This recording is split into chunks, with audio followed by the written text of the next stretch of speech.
Welcome to the weekly update, where I'll go over the action in the market for the week of August 28th through September 1st, and then we'll see how things are looking for the week of September 5th through the 8th. Please be reminded that the market is closed on Monday in observance of Labor Day. We're turning back a little bit more positive. We had a pretty good week on the daily charts, and we're showing a lot of improvement. However, we're not trending either in the short or intermediate term. But some of that is bleeding through into the weekly charts. And so longer term, we are seeing some improvements. Just some notes to take care of before I get started on the video. There is a PDF that's available below the video that I post, either on YouTube or on Rumble. I do have a private Facebook group. It's not really all that active. A few people have been joining here and there, but pretty much the only one who posts is myself. I'd like to get a little bit more back and forth going if that's possible. There will be a new poll that's posted after I get done uploading this video. I keep a real close eye on some YouTube comments, and I can tell the difference between the fake and garbage ones and the ones put there by bots and the legitimate ones. I had to go through a couple of times this past week and delete a whole bunch of comments. I want real comments to be made in that section. And even if you don't agree with something that I say or the way that I interpret something, feel free to voice that. If you don't feel comfortable doing it in a public setting, like in the comment section, feel free to send me an email. At the end of each video, I give you an email address where you can contact me. The videos that I post on YouTube are also posted on Rumble, and here's the channel for that. All right, here we go. On Monday, September 4th, which is this Monday, and it's also Labor Day, I am doing the first of two classes.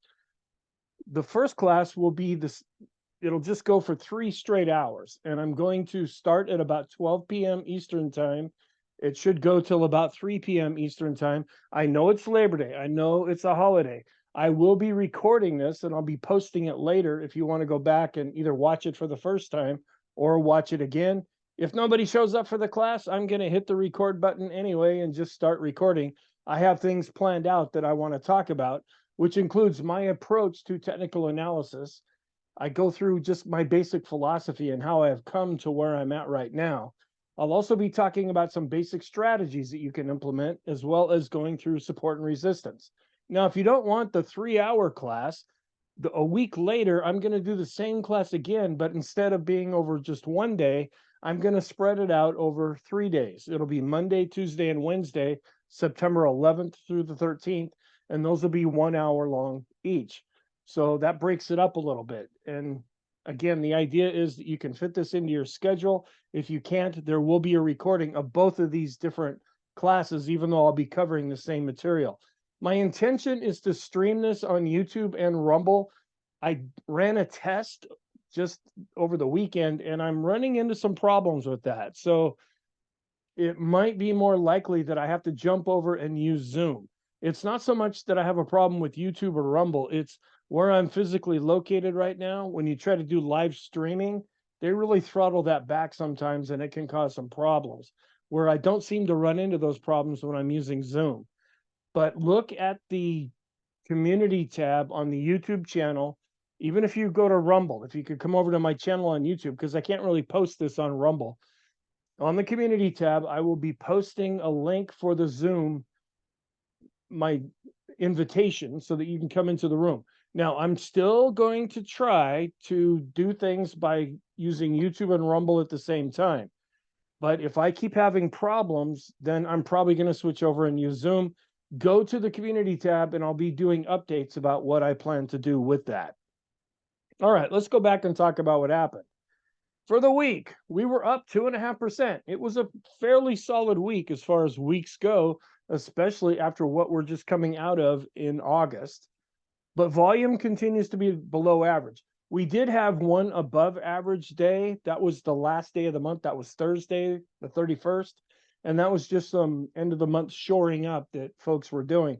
Other than that, every other day we dropped below average with volume. And for the entire week, we remain below average. The technicals are showing some improvement, and I'll go over the charts to back that up. It's about inflation, interest rates, and growth concerns. The market had been concerned that these economic reports that were coming out were stronger than expected. And oh no, the Fed's going to have to come in and raise interest rates before the end of the year. Well, the last week and a half or so, the reports that have been coming out have been weaker than expected. And so now they're starting to back off of that more negative scenario and taking bad news as good news when they come in weaker, but they're not coming in so weak that it's showing a real economic slowdown. They're kind of liking it to a Goldilocks approach here, where it's just right. Now, that can change at any time. And we're also coming off the summer months. We're coming back into the school year. People are coming back from vacations. We'll have a 3-day weekend, and then we'll have to see how things start to unfold as we get back into the regular part of the year, where we should see a pickup in volume. And we'll have to see, are people going to come back and start selling, or are they going to come back in and start buying, or are we just going to chop more or less sideways? Our trend is weakening. We're dropping below the moving average, but the green line is on top, and this past week it turned back up. So we have a weakening trend, but it is positive, but we are still in a trending environment. Here is a look at what happened in the other indexes. The Dow was up 1.4%, the NASDAQ up 3.2%, the S&P was up 2.5%, and even the small caps participated this past week, being up 3.6%, as measured by the Russell 2000 index. So for the week, it was fairly strong for stocks that resulted in decent gains for the indexes. All of the indexes that we follow were up on the week. The S&P was able to get back above its 50-day moving average, and that's positive. That had been a real area of contention on the daily charts, and I really was hitting that hard in the daily videos. Well, we were able to get back above that, and we also were able to get back above 4,500 and close above 4,500. So that helps things at least a little bit technically. Interest rates were falling throughout the week. Now, they did spike up later on, but overall, they did decline, and that gave good support to stocks. Volume continues to be below average, as I mentioned. The mega caps, they're kind of leading it. The Great 8 or the Magnificent 7 or the Wonderful 100, whatever you want to do, put them in a category. These are the stocks that are really carrying the market right now. That really is concerning to a lot of people, but it's not necessarily concerning to us because we focus on indexes instead of individual stocks. Now, you might be a little bit frustrated if you do get into individual stocks, and not all the sectors inside of these indexes are performing all that well. Please tune into the intermarket analysis video that I'll also be posting after I get done with this. Economic data that was released ended up being taken as positive on the week. It was not too hot, not too cold, just right. And oil prices on Friday, they started to really climb. They've been inching up. We got up to 85.55 a barrel. And usually what can often happen for long periods of time, oil can go up and the stock market can go up. But once things start to gyrate to the upside, that can kind of spook the markets a little bit. And that had a bit of an impact in Friday's session, because it's like, okay, oil's going up. People are going to have to pay more for gas, more for heating oil, more for everything. So that's going to produce some inflation in the economy. The stock and bond markets will be closed on Monday in observance of Labor Day. Please have a very good Labor Day. Have a good barbecue, maybe get together with some friends, and just enjoy the time before we get set to go into the fall. Here's a chart that I've been going through in the daily videos, and I also want to include it here. This is an average of the VIX, okay? That's the fear gauge. When the VIX is high, it's time to buy. When the VIX is low, it's time to go. But we never really know what's high and what's low. It's kind of on a relative basis. The blue line that you see right here is the average going back to 1990. The red line is what's been happening in 2023. And we've been following this fairly closely. Now, if we stick to what has happened, the VIX tends to go up on an average basis. If the VIX is going up, that typically means the stock market's going down. So I don't base decisions on things like this. I just kind of use this as a guide. It's something good to know, and I tuck it back away and just say, okay, the VIX typically will start to go up this time of year on an average basis. We'll have to see how things play out as we're looking at the charts. Also, looking at CPI, this is a measure of inflation. We're taking the period from 1966 up to 1982. That's the blue line that you see on the chart. And then the gold line here, that's what's been happening going from 2013 up till the end of June. So it's a little bit out of date, but still we can get an idea. Again, we don't base things on these charts. We just kind of use them as guides. But we followed that fairly closely if we go back to historically what has happened before. If we continue to follow this going forward, we should see a real decrease in inflation. Unfortunately, right after that, and if you grew up in the mid 70s to late 70s like I did, you experienced this blue line really going up. That was massive inflation that hit the market. Now, there's people out there that say this is going to happen. And they might be right, they might be wrong. We just have to use this as information, take it, and then look at what's really happening and then make our adjustments. I'm sorry about that. I had to cough. It's great doing these one take videos, and I'm probably going to have to cough again. I didn't cough all day until I started recording. Isn't that interesting how that happens? Looking at the poll results from a week ago, this is as of Friday, September 1st. The first question that I asked was, and again, you have to project yourself back 1 week. The S&P is entering a trendless phase, and we're still in that phase right now. But a week ago, I asked the question, do people think that we're going to break to the upside? 42% said that would happen. We will break to the downside, 17%, and then we'll just continue to chop sideways. 42% said that. So you kind of can take the first answer and the third answer and put them together, because we had an up week, but we're still in a trendless environment.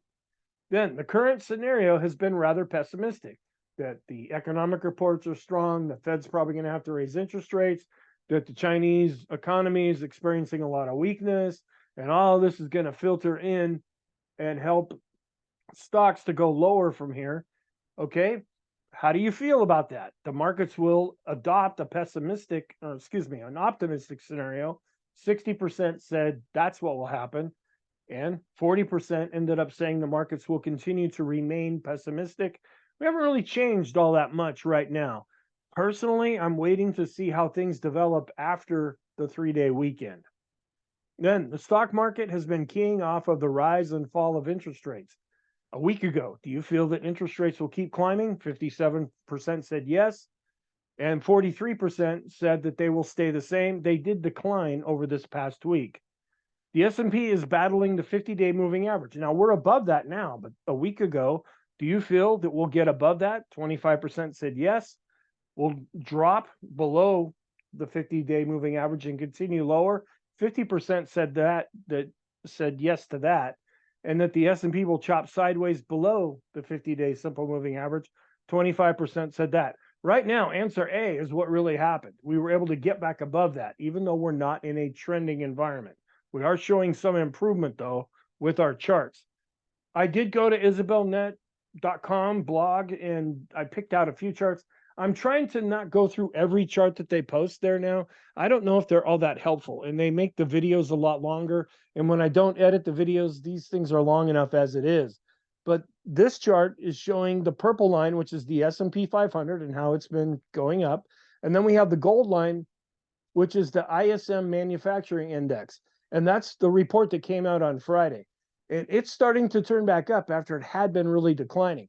If this can keep going up higher, that would help support the S&P to go higher. If we turn back down with this, that could drag things down in the S&P. You can see that they have a pretty strong tendency to go in the same overall direction. Also, looking at heavy truck sales. If you're going to have economic problems, people are not going to go out and buy heavy trucks. It had been climbing, but now we're seeing a decrease right now. So that's a little bit of a warning sign economically.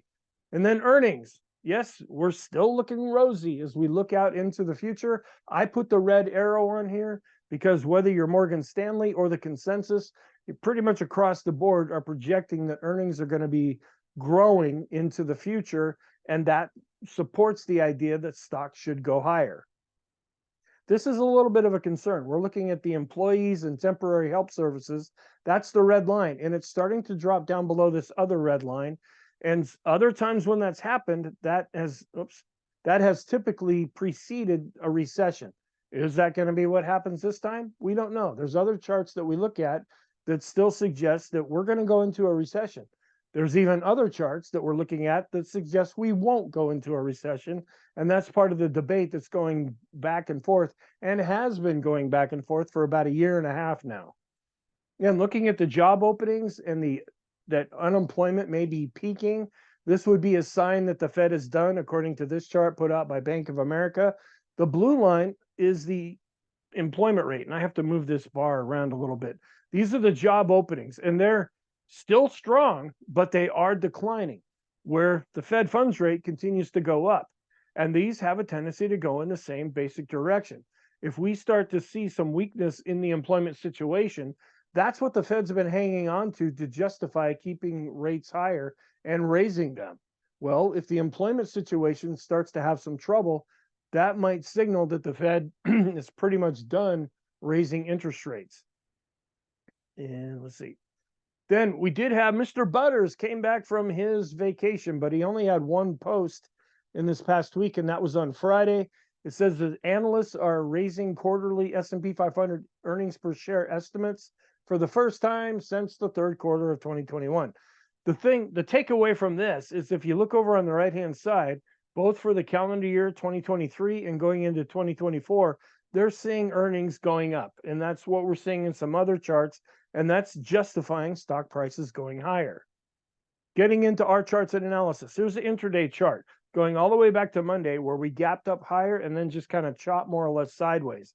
Tuesday, we had a pretty good day where we actually went up to R4. We don't see that one very often. So I actually had to break out the calculator to put those lines on the chart.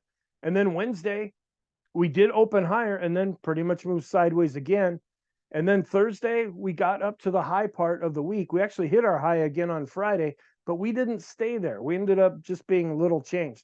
We were slightly down on Thursday, but we were slightly up on Friday. And then we had seen 4 solid up days in a row. And that does a lot of good to improve our charts. Then looking at the week for the indexes, the NASDAQ 100 was up the most, followed by small caps.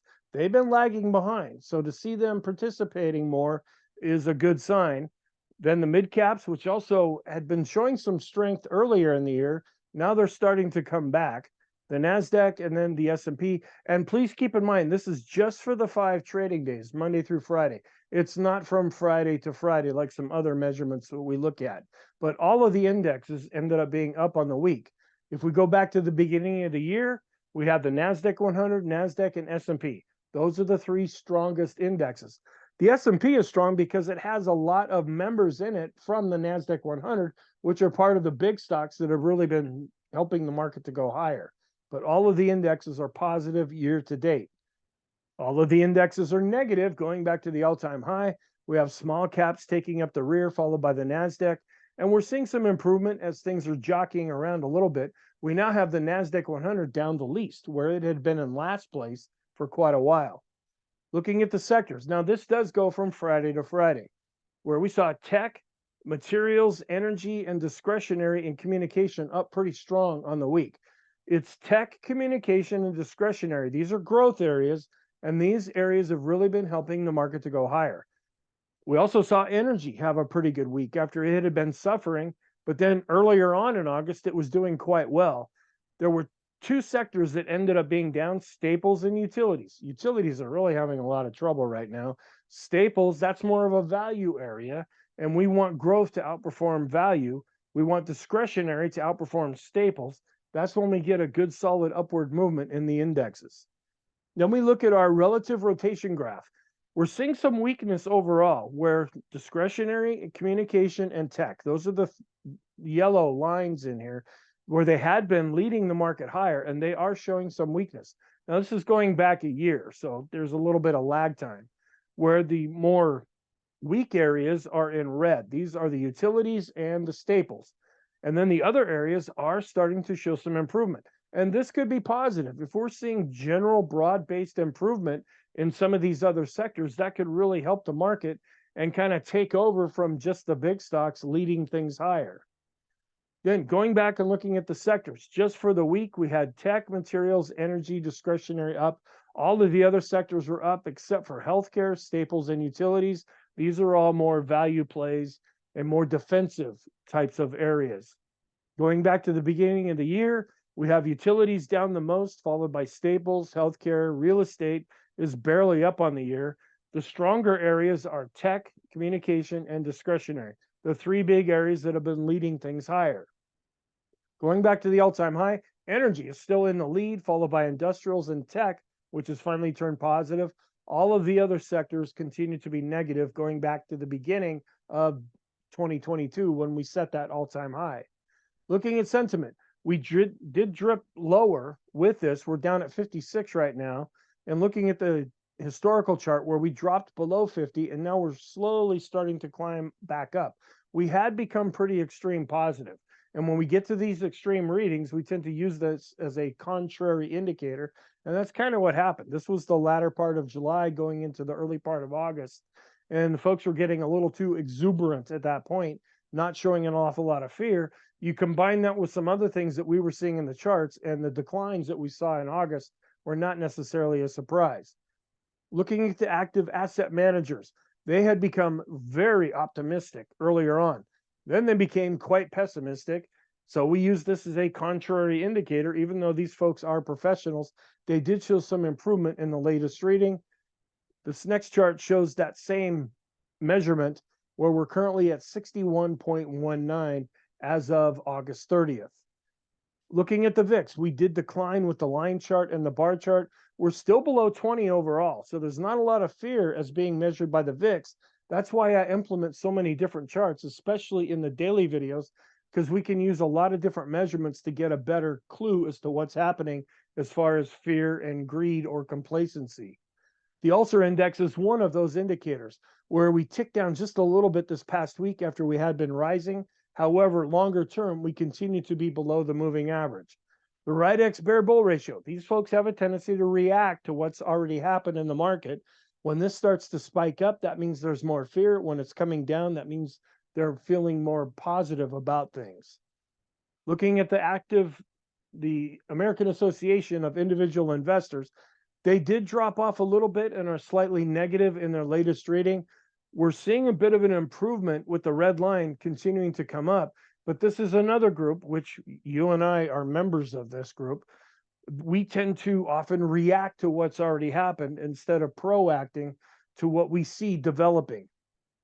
Then looking at cash and comparing it with the tech sector, when this black line is going down, that means tech is really doing well. And it did quite well ever since the bottom back in 2009.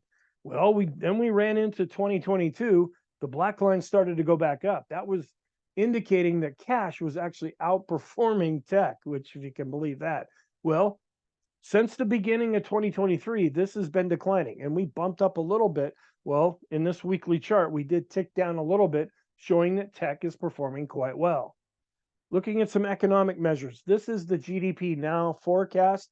It came down just a little bit, but we're not all that far below 6% for GDP on the high end, where we're down at about 3.5% on the low end, as far as what their indications have been trying to predict. Now, if you look at the forecast, the top 10 areas get us about to 3.5% to the upside, and we're a little bit over 1% to the downside. The important takeaway is two things. One, this blue area is getting a little bit thinner. It widened out just a little bit this past week. But as we get closer to these numbers becoming real, and we had the second estimate come out this past week, they start to narrow their forecasts a little bit. The other thing is that this is positive. Even the low end of these estimates are still above 1%. That's one of the definitions of a recession. 2 quarters in a row of negative GDP, along with some other things that are used to define that. So from this angle, they're not necessarily predicting that we're going to go into a recession. Here's another way of looking at that same thing, the GDP now, where we're getting pretty strong when they're starting to project what's going to happen in the third quarter of 2023. Also, if we look at the spread between the risky bonds and the not as risky bonds, if there were some real problems developing, this chart would be going up. And in fact, it continues to go down. We have been going up a little bit with our correlation, because as this chart has been going down, the S&P has been going down too. And so it's picking that up, suggesting that their relationship is getting a little stronger. But longer term, we're still having a tendency to go in opposite directions. We also look at the latest reading of the Chicago National Financial Conditions Index. We're below this black line and declining. When we get nervous is when we start to go above this black line and advance. These next few charts have not been updated yet. They'll probably be updated for next week's video. This is the bank tightening standards, which have been really climbing, but this hasn't been updated since July 31st. This chart has not been updated since August 4th, the real-time SOM rule recession indicator. We're right around the black line. We get nervous when we go above the red line, and we're not there. The smooth U.S. recession probabilities, also, when we get up to the red line, that's when we're concerned. We're still dancing with the black line. The Brave Butters Kelly leading index, it's leveling off a little bit, but again, it's been over a month now since this chart was updated. It should be updated in the upcoming week. Just getting an eye on where folks think we will be with inflation, where we measure the CPI core, the PCE, and the PCE core prices. And they ticked up just a little bit because we had the PCE come out this past week. FedWatch, okay, there's still a 94% chance as of Friday's close that at the September 20th meeting, the Fed is going to leave rates the same. Now, there was some jockeying around when we look at this next chart. You can see it was pretty set as of right now that they're going to leave rates the same, and it was that way the day before. A week ago, it was starting to decline, and we saw this raising interest rates starting to pick up slightly because the economic reports that were coming out were stronger than expected. And we also saw that a month ago as well. Well, this is now starting to trail off as the reports coming out have been weaker than expected. And so now folks are heading back over into this idea that they're not going to raise rates, at least at the next meeting. Now, there's still, 3 weeks or so to go before that's even going to happen? And anything can develop between now and then. We can just go with what we see right now. The balance sheet continues to decline and has been declining. This tick up that we saw was last March when we had the banking problem, which so far right now anyway seems to be under control, but that could flare up again at any time. Looking at the year-over-year change, showing how the balance sheet continues to decrease as things are falling off the Fed's balance sheet. Then looking at our charts, we're turning back up a little bit based on price with the advanced decline line. That's showing improvement. We're hanging in there pretty good with the daily chart. We also ticked back up this past week based on volume. So this chart is still looking positive. When we look at the new highs, new lows, we saw more of an expansion of new highs this past week than we saw of new lows. So our 4 period is starting to go back up. Our 10 period is also starting to turn back up. The advanced decline ratio, we're above 0 and advancing both with our shorter term blue line and our longer term red line, but this is still hanging in there positive. Accumulation distribution, we're still watching this on the daily chart, and we're right down a little bit below the moving average after Friday's session. That's a little bit of a concern because when we started to see that drop below the red line in the latter part of July, then we saw prices fall apart after that. So we want to keep an eye on that daily chart. Right now, we're just coming back down to the moving average on the weekly chart. Keeping an eye on our trend. We are rolling over a bit and potentially dropping below the moving average. That's when I say there's a weakening trend. However, there still is a trend because the ADX is above 20. We also default to the positive side because the green line is on top where the red line's down below, and the green line is showing some strength with this positive movement that we saw this past week. Then we look at the Arun indicator where the green line measures buyers, and that's decreasing slightly. The red line measures sellers, and that's also decreasing. But when you take the two and compare them, our oscillator is above 0, even though it's going sideways. This is still hanging in there positive. The mass index, we're not getting a signal right now. We are potentially getting a signal on the daily chart. And what this tries to measure is when we go above the red dash line and then above the blue line, and then we come back down and cross below the red dash line, whatever trend is happening at that time, this indicator is looking for a reversal to happen. Doesn't always work out that way. It's just one tool that we use. Some longer term charts. First, looking at the daily chart. On Friday, we came up above this pivot level and then we closed down below it. So this, in the short term sense, is still providing overhead resistance. On the positive side, we did regain the 50-period moving average. That's the blue line. And we still continue to look okay as far as the daily chart is concerned. On the bottom, and this is the daily chart, you see where Thursday was above average. All the other days this past week were below average. We're still above the midpoint of the trend channel going back to 2009. We have more of a positive bias according to this chart when we're above this midpoint, are actually starting to head back up to the upper end of the trend channel. The pivot points, and this really gave us a good signal back in July that possibly we had topped out and now we were going to start falling. That ended up being the high for that particular move in the market. Well, we're seeing some improvement here. If we come back up to this level, is this going to offer resistance again, or are we going to be able to break through this? The 50-period simple moving average, which equates to a 200-day moving average, the red line continues to advance and price is above both. This is positive. We look at the long-term trend where we take a 13-period moving average, that's the blue line, and a 50-period moving average, that's the red line. And when this is the blue line's on top, that means that we're advancing. We came back down to the blue line and we're bouncing up off of that for right now. This chart is positive. The McClellan oscillator is above zero and advancing. That's positive. The summation index, which is computed from the McClellan oscillator, we're crossing back above the zero line based on price. That's positive. We're showing some improvement, but we're still below zero based on volume. Looking at the Swenlin trading oscillator, we're showing a nice advance based on price and volume after we had been negative. The bullish percent index is still above 50 and starting to turn back up. We're seeing almost this exact same chart on the daily version of this indicator. The PMO, the price momentum oscillator, rolling over just a little bit. We're still below zero based on price and volume. If we see more follow through, it could help this indicator to turn more positive. But for right now, it's actually switching more negative. Then we do a study of the PMOs, all of the stocks that make up the S&P. What percent of those stocks are rising according to their PMOs? That's continuing to advance. What about those number of stocks that are generating buy signals? That's continuing to advance. And we're turning up with the percent of PMOs that are even above zero. That's considered to be more positive. Looking at the percent B indicator and the Bollinger Bands, we're not near the upper or lower Bollinger Band. We can look at this and say we're above the midpoint, so that's more of a positive stance, and we're not getting an extreme positive or negative reading with our percent B indicator. Looking at our oscillators, we're switching back over to positive on the daily chart. We're seeing that for the short term and intermediate term. The longer term oscillators on the daily charts are showing improvement, but they haven't quite crossed over positive yet. We're still declining with our slope in TSI as well as the MACD, the PMO, the PPO. So longer term, we're going to need to see some more follow through with this for these longer term oscillators to turn more positive. The longer term ones, the tricks and the KST, they're rolling over, but they haven't quite crossed negative yet.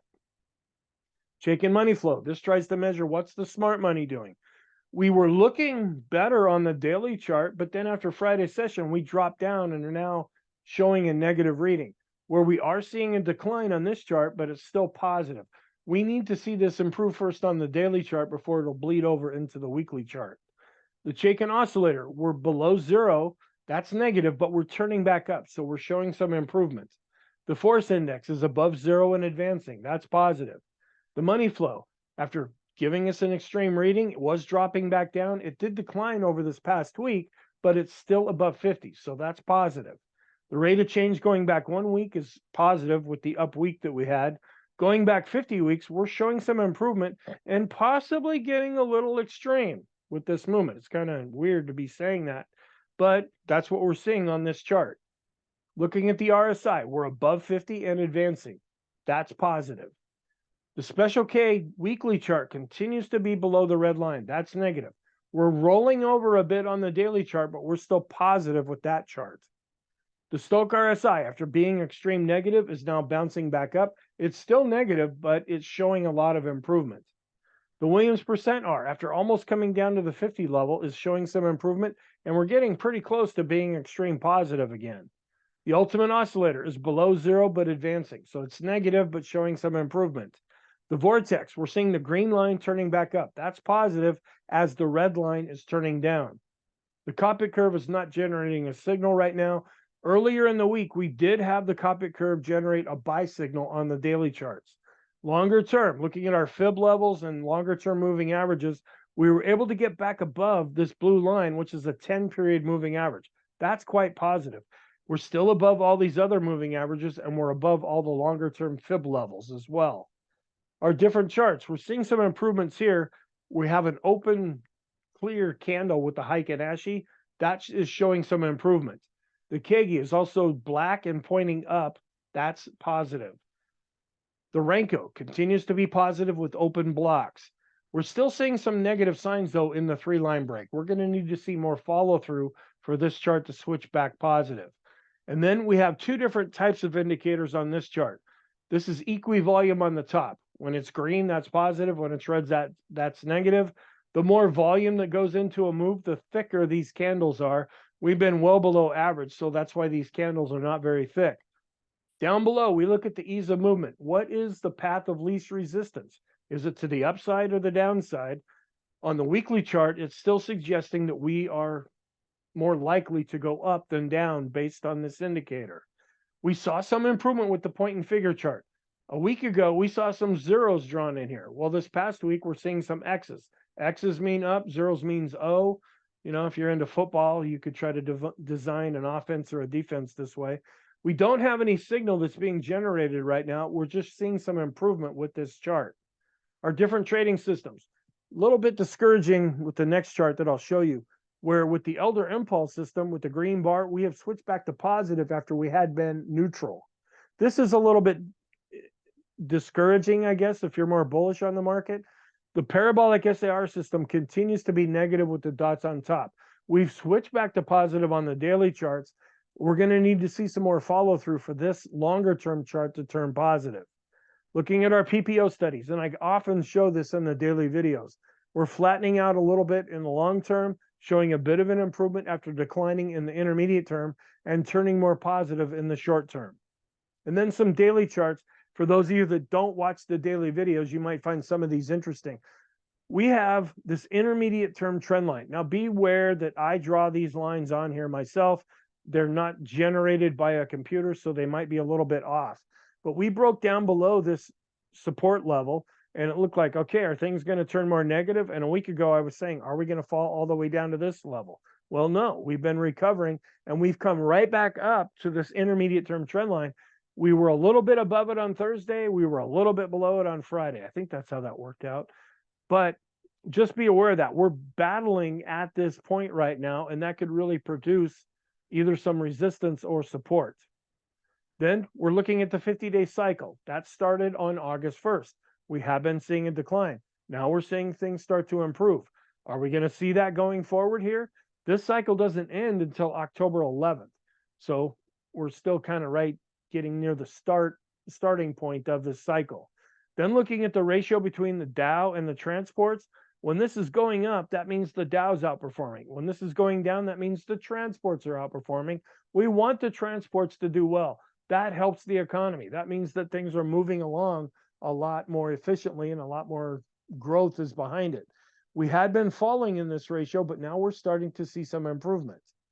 We're also keeping an eye on the daily chart of the fib levels, where we came down to this 50% retracement level for the NASDAQ, bounced up off of that. This offered pretty decent support. Now we're coming back and breaking through the 61.8% retracement level. Can we stay above that? The longer we stay above that, if we run into trouble in the future, the more this is likely to act as support. If we fall right now, we'll be watching this level, but it's probably not as strong of support. Then looking at the NASDAQ 100 daily chart, we came up to this pivot level, but we closed down below it. That's the negative side. We're running into some daily overhead resistance. On the positive side, we were able to recapture the 50-period moving average, and we closed back above this previous all-time high. So it's looking better, but there's still some resistance above where we're at. Then looking at the broad market, this is a seasonality chart where we're finished with August for right now, where we were up 0.4%, 40% of the time. The only month that tends to be worse than August is September. And we haven't completed that yet, where it's only up 40% of the time, and it is often down. Then looking at just a blank chart of the S&P, the mid caps, which are showing some improvement, and the small caps, which have been lagging behind, also this past week showed some strength. The Dow continues to be in an uptrend. The NASDAQ is also in an uptrend. The NASDAQ 100 looking good. The mid caps showing improvement. Small caps also showing improvement and coming off of a recent golden cross. The NYSE is also in an uptrend. All stocks, after falling back below this moving average, did recover this past week. The 30 biggest software companies really saw a nice move up. We came down to the 200-day moving average. Sorry, that's the 50-day moving average or 50-week moving average. But now we're coming back up to the 13-week moving average. Will this provide overhead resistance, or will we be able to break through this to the upside? The FANG index, we did recapture the 50-day moving average on the daily chart. We're coming back above this blue line on the weekly chart too. This is showing that there's some strength coming back into the FANG index. ARC also was up almost 6.5%, still working off of a recent golden cross, but we're bumping into this blue line, which is the 13-week moving average. The banks still having some problems. We're seeing a little bit of improvement with the RSI, but we're still below 50. The MACD is going up, but starting to roll over. And this has been an area that's been rather weak in 2023. The deposits are ticking down just a little bit in the latest reading after they were really falling off. Then we saw a bit of a bounce up. Now folks are taking their money out a little bit more. Looking at just a plain vanilla version of Dow theory, true Dow theory just looks at the Dow and the transports. I add the utilities to this as well, where the Dow has been going sideways but looking okay. We were seeing a nice little breakout with the transports, but now they're actually underperforming the Dow, where we're seeing follow-through weakness here with the utilities, which is often supportive of the S&P 500 when we see weaker utilities. Looking at some broad market measures, the CRB, we're getting a golden cross here on the weekly chart and starting to go into an uptrend. Oil, which bolted all the way up to 85.55, that kind of snuck up on the market a little bit and spooked it on Friday. Copper, just chopping around all over the place. We have turned negative on the daily chart. We're still basically positive on the weekly chart, but we've just been conglomerating sideways for quite a while.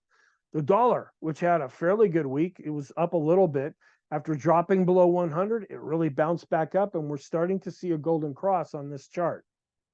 Gold continues to be in an uptrend, is now back to dealing with the blue 13-period moving average. Silver was able to get above the 13-week moving average and is still in a very choppy uptrend. Keeping an eye on bonds, we're looking a little bit more negative here with our total bond ETF. We've already turned negative on the daily charts, and we're starting to show some weakness here on the weekly chart. That just shows that stocks are outperforming bonds on the monthly chart as this ratio is going up. Then looking at the 1-month yield and subtracting the 3-month yield, we're still getting a negative result, which is what it should be since the 3-month yield is further out. So we're not seeing anything really weird right now here. This is a daily chart of the US yields where we had been coming down over this past week, but they did turn up slightly in Friday's session, and that really put some headwinds in the stock market. Looking at a weekly chart where the UK rates are coming down a bit, but they're still the highest, followed by the US and then Germany. We're seeing the Japanese rates still quite a bit lower. This is a scenario that we're keeping an eye on. If this becomes an issue, I will be talking about it. Some relative studies. First, we look at the intermarket analysis chart going back to the beginning of the year. Stocks are still doing the best, and oil had a really good week, so it's now in second place, followed by gold and then the dollar, where bonds turned negative in the early part of August and continue to be so. Looking back to the all-time high or the beginning of 2022, where we still have oil in first place, followed by the dollar, gold, and stocks and bonds continue to be negative. Looking at the NASDAQ 100 and comparing it to the S&P 500, the NASDAQ 100 is outperforming. The S&P 100 continues to outperform the S&P 500. Growth continues to outperform value. And the gold, even though it's still in an uptrend, it's underperforming when compared to the S&P 500. And we saw a recent death cross with this ratio. It's also underperforming the dollar and having a really difficult time moving higher. Bonds continue to underperform stocks on this chart. The low volatility stocks, man, look at how we really declined down here. We're coming back to our previous low that we set back in late 2021. Is it going to bounce up off of this or continue to fall lower? Then looking at discretionary, which is more growth oriented, that's outperforming staples, which is more value and defensive areas. Energy did turn down this past week when compared to tech, but we're seeing tech really outperforming as energy has been underperforming. Then some long-term secular, which means decades, and cyclical, which can mean years, trend studies that we look at. This is the NYSE Breadth Thrust that was triggered back in October of 2022, and we're continuing to see this on the books. This looks like it may have marked the low in the market. Unless things really turn really, really bad, October 2022 is going to end up being the low. Then we have the ZWAG NYSE Breadth Thrust. A week ago, I was a little bit confused about this because we were dropping down below this extreme reading again, but we're showing a lot of improvement over this past week. Then looking at the Zohorchak method, a good Midwestern family name there, where we're still working off of a buy signal with this overall indicator. And that's pretty much all we get with this. This is more like a binary number. It's either on or off. It's either buy or sell. And then this is a long-term chart that I typically don't show in this video, but when I'm talking about the weekly chart of the S&P, and I say this long-term trend line that I keep referring to, this goes all the way back to the 1987 crash. And then we hit another low here when we finally bottomed out in 2002 into 2003. That's where this trend line comes from, is the connection between these 2 points. And then this line is just extended forward up to the present day. Well, we finally dropped below this and really turned negative. That was the great financial crisis. And then we spent a number of years below it. We tried to break out in 2018. We tried to break out in 2020. This is right before the whole COVID plunge. Isn't that interesting? Well, since there was so much liquidity just spilled into the market, we were able to break above this level and actually start to look more positive. Then we hit 2022 and we broke below this. We're coming back up to this level now. Now, on the next chart, this is a shorter look at that same chart to give you an idea that we're coming right back up to this trend line. So this is providing overhead resistance. We also are seeing pretty much that same thing with the NASDAQ 100. This goes back to 2009, the low that was set there, and we're bouncing up to the underside of this trend line, which could be providing overhead resistance. And then we look at a ratio between the NASDAQ 100 and the Dow. We're still getting a fairly high reading right now. Back in 2000, when this reading was very, very high, that's just before the dot-com bust. And then it took us 20 years to get back up. And then right at the end of 2021, that's when we saw this high reading again. And then you probably know the difficulties we had in 2022. We're not quite back up to this level yet, and we could even go above it. But we just want to keep an eye on this chart. Some momentum studies. I only have one to show you here, and this is longer term. This is a MACD. I've been showing this in the daily videos where we're still looking more negative in the longer term. Now, if we see more upward thrust with price, it could turn this back up, but we just want to be aware that right now it's turning more negative. I just received the latest email from Tom Bowley from earningsbeats.com. He's also affiliated with stockcharts.com, where we said that August was the third worst month of the year. Well, September is the worst month of the year based on his research. And you have real estate, which is not hot, and that's clearly in a downtrend right now. And we have industrials, which tend to be hot, kind of a real boring topic. But based on his research, the first part of September tends to be strong. Then we hit a weak spot. Then we hit a strong spot. Then we finish out the month looking a little bit more weak. The areas that are a little bit stronger, and it's really hard for me to see that. Is that footwear and airlines? Okay, I guess that's what the shoes are all about. I thought you were running to catch an airplane. All right, here we go. All right, so what's our outlook for Tuesday? This is just for Tuesday's session. This only applies to that day. Now, things don't change all that often, but this is analyzed and put together just with Tuesday in mind. We're still dealing with earnings season. The markets will be closed on Monday for Labor Day. The technicals are positive, but we're looking overbought in the short term, and we're not trending right now. We will get factory orders on Tuesday, and then we're keeping an eye on the geopolitical events. It's still about inflation and interest rates, and I sound like a broken record with that. Here's the calendar for the upcoming week, where the big ones will be the ISM non-manufacturing on Wednesday. We will get the unit labor costs and productivity. That's the revised version of this. So we've already had the initial report, or the preliminary report, and so it's not as big of a week economically as it was this past week. Looking at the Stock Traders Almanac statistics for Tuesday, September 5th, we're pretty much flat positive with the Dow, where we're neutral to positive with the S&P and the NASDAQ. I haven't received the updated versions of these charts yet. This is the 4-year presidential cycle, and we follow the green dashed line where we were trying to see some improvement in the latter part of August. We're wondering if that's going to continue into the early part of September. We're also wondering that same thing for the NASDAQ, where we follow this kind of greenish blue line, where we're coming into September now, where sometimes we see some strength. Then looking at the S&P during a pre-election, where we saw a little bit of strength at the end of August going into the early part of September, will that continue before we tend to see some weakness? And then going back to 1950 and taking all the pre-election years together, it's not all that positive. We're only up 33 1/3% of the time for September. And that's one of the reasons why September is one of the worst months. So our scenarios on the daily charts, we're not going with the down scenario now.